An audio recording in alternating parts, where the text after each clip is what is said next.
Hindi ba kayo nagbabago? Ano gusto mong gawin ko dito, sir? Patayin ko na itong gumagawa. Okay, papatay na lang kita. Paano ba yan? Okay lang? Bakit? Nakilala mo itong kapitbahay? Tapan mo yan. Ilang taon ka na? Buhay ang dagaran! Buhay ang mayos! Ako'y natalangitan. Puh!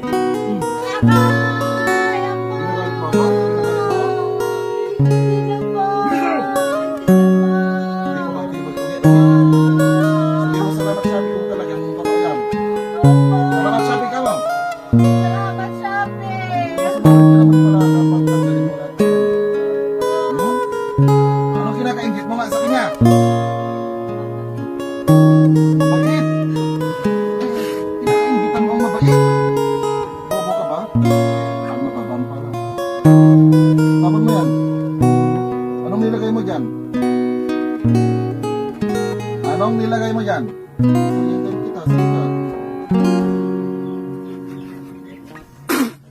Anong nilagay mo? Anong nilagay mo? Siit. Oh, anong tinik yan? Tinik ng ipon? Tipo. Ano? Siit. Tikuan. Anong kuwan? Anong kuwan? Anong kuwan? Sabay ko po. Anong kuwan? Anong kuwan? Siit. Na Jayen. DJ Kwa. Daiti. Huh? Kay Kayo. Oh, anong kayo, Nara? Apo. Ay, pinagloloko mo ko. Anong kayo? Kayo po. DJ Kwa. DJ Siit. Siit. Naglolokohan ba tayo? Tipo. Abba umal. Boom! Tanggalin mo yan. Sir, you're free para tanungin or pagalitan. Nasa sa'yo. Huwag mong aalamin lang yung pangalan kasi para hindi ka makonsensya, papatayin ko to. Bakit mo po inaginanyan ang Huwag magulang mong ipopo yan, demonyo yan. Sige. Ano Sagot! rason? Mabait kasi sa ibang tao. Kaya ko siya ginaganon. Eh mabait pala, bakit mo ginanyan? Para lumayo sila. Lumayo yung mga tao sa kanya po. Oh, sige na. Mabait pala ang kasalanan niya, eh bakit di ka nagsisisi sa ginagawa mo sa kanya? Sorry po. Ngayon pala. Matagal na yan. Awang-awa na kami sa magulang namin, bakit ginaganyan mo? Tama? Sagot! Opo, sorry po. Sorry. Nasa uli ang pagsisisi. Paano ba yan? Papatayin na kita. Ilang taon ka na pala? Ilang taon ka na? 65. Itapan mo yan lahat. Sinong kasama mo sa buhay ngayon? Wala na? Okay. Mamaalam ka na rin. Putang ina mo. Ha? Papatay na kita. Ha? Sorry po. O, kahit mag-sorry ka, papatayin kita. Nakasaad sa banal na kasulatan.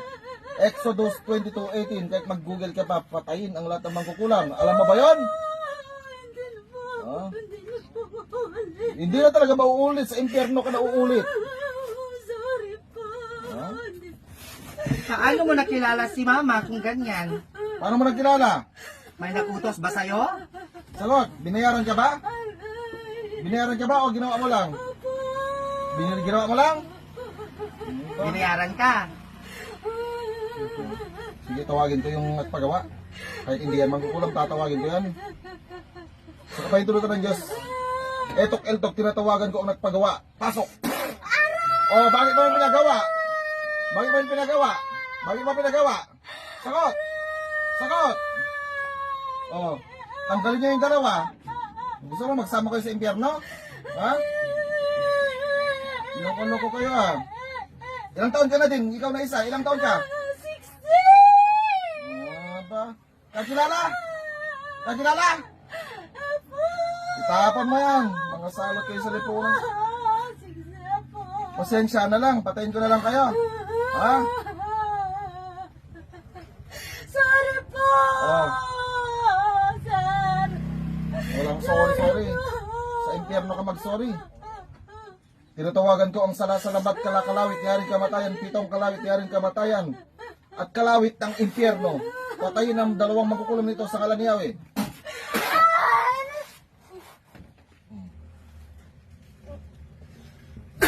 Pasok sa pentagram. Gising. Relax ka. Anong nangyari sa'yo? Nakatulog ka? Nakatulog ka? Okay, nakatulog ka. Okay na yan. Good morning. Okay, buksan mo. Ayan. Sharas lang naot. Sharas sa asawa ka talaga sa stalis. I love you. Dating yun. Ako yung tipo ng taong di mababalot ng dilim. Isinugo gamit ang mga salita ni Elohim. Bro, Elim, handang tumulong sa may kailangan. Instrumento ng kadiliman ay